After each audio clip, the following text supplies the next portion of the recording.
اگر اللہ تعالیٰ لوگوں کو ان کی خطاؤں پہ پکڑتا تو زمین پہ چلنے پھرنے والا کوئی زیرو بھی نہ باقی بچتا.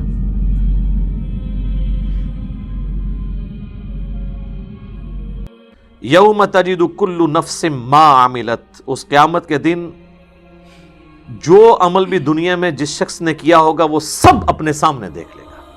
من خیر محضرا، اگر کوئی خیر کی ہے وہ بھی اپنے سامنے پا لے گا. وما عملت من سوء، اور اگر کوئی برائی کا کام کیا ہے وہ بھی دیکھ لے گا. وہی والی بات، فمن یعمل مثقال ذرۃ خیرا یرہ ومن یعمل مثقال ذرۃ شرا یرہ. ویسے آپ کو تو کہانی کرائے گی، یہ چھوٹی جی گالتے بخش بھی سکتا ہے جی، یہ کتنی بڑی کہانی ہے.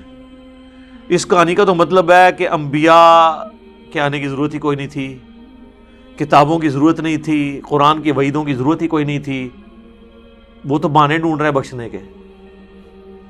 اتنا سادہ معاملہ نہیں میرے بھائی. یہ چھوٹی سی بات پہ اگر بخش سکتا ہے تو چھوٹی سی بات پہ پکڑ بھی سکتا ہے. اللہ تعالیٰ کے بارے میں بے فکری کی زندگی نہیں کوئی شخص گزار سکتا. صحیح بخاری میں حدیث ہے، نبی علیہ السلام ایک چوراہے کے پاس سے گزرے، کچھ اصحاب کھڑے ہنس رہے تھے.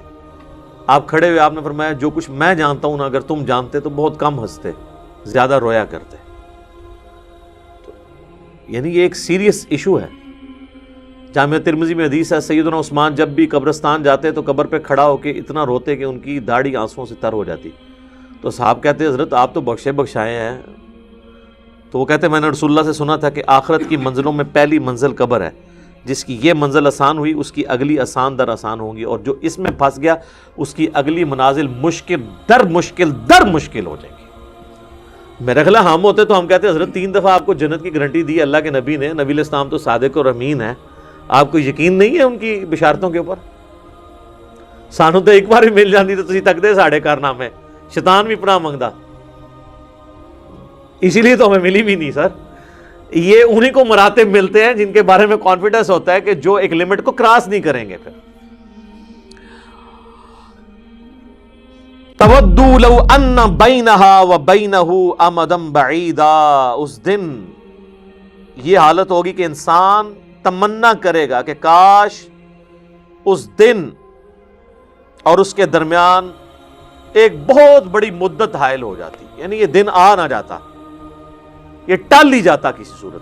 کیونکہ دنیا میں تو اس نے یہی تمنا کی ہوئی تھی نا کہ اے جہاں مٹھا اگلا کس نے ڈٹھا، یہ بس یہاں سے آپ مٹھائی اویل کریں، آگے آئے گی تو دیکھی جائے گی. یہاں بھی لوگ کہتے ہیں دیکھی جائے گی انشاءاللہ. تو اللہ تعالیٰ ہمارا وہاں پھر یہ کہے گا کاش یہ دن نہ آتا، میرے اور اس دن میں ایک لمبی مدت حائل ہو جاتی. وَيُحَذِّرُكُمُ اللَّهُ نَفْسَهْ، پھر وہی بات ریپیٹ ہوئی، اللہ تعالیٰ تمہیں اپنی جان سے ڈراتا ہے، ڈر جاؤ.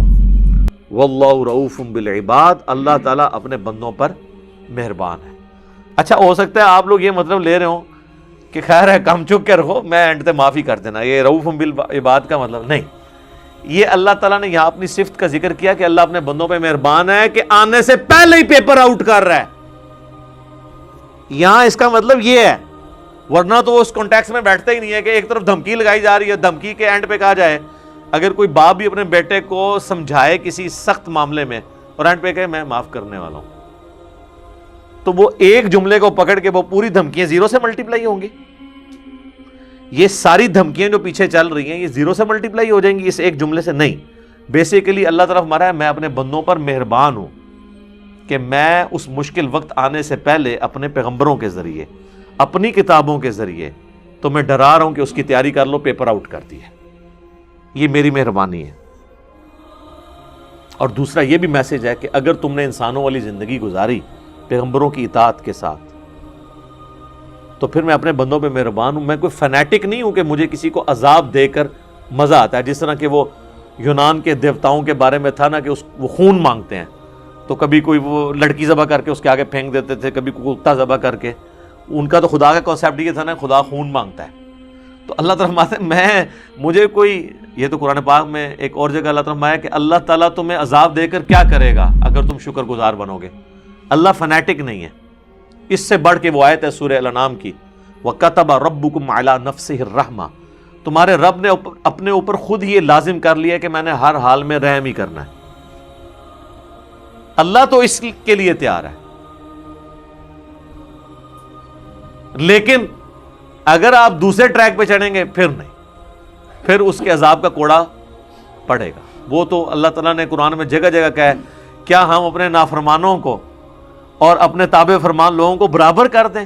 کیسا بھونڈا حکم اللہ پہ لگاتے ہو کہ تم یہ کام نہیں کرتے ہو کہ تمہارے ماننے والے اور نہ ماننے والے، تمہارے اوبیڈینٹ اور تمہارے نافرمان، تم ان کو ایک لیول پہ نہیں ٹریٹ کرتے، اور میں کائنات کا بادشاہ ہو کے اپنے ماننے والوں اور اپنے فرما بردار لوگوں اور نافرمانوں کو برابر کر دوں گا.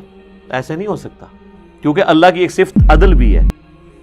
یہ اس کے عدل کا تقاضا ہے کہ وہ دونوں کو برابر نہیں کر سکتا. ہاں، ڈومیننٹ پہلو رحمت کا ہے. بخاری مسلم دونوں میں حدیث ہے، اللہ نے مخلوقات کی پیدائش سے پہلے اپنے پاس عرش پہ یہ عبارت لکھ لی تھی کہ میری رحمت میرے غضب پہ سبقت لے جائے گی. یہ اس کائنات کے لیے سب سے بڑی اگر کوئی خوشخبری ہے نا تو خدا کا یہ اپنے اوپر لازم کرنا ہے کہ میری رحمت میرے غضب پہ سبقت لے جانے والی ہے. یہ بیلنس بھی ہوتی تو بیڑا غرق. وہ قرآن میں سورہ فاطر کے اینڈ پہ ہے کہ اگر اللہ تعالیٰ لوگوں کو ان کی خطاؤں پہ پکڑتا تو زمین پہ چلنے پھرنے والا کوئی زیرو بھی نہ باقی بچتا.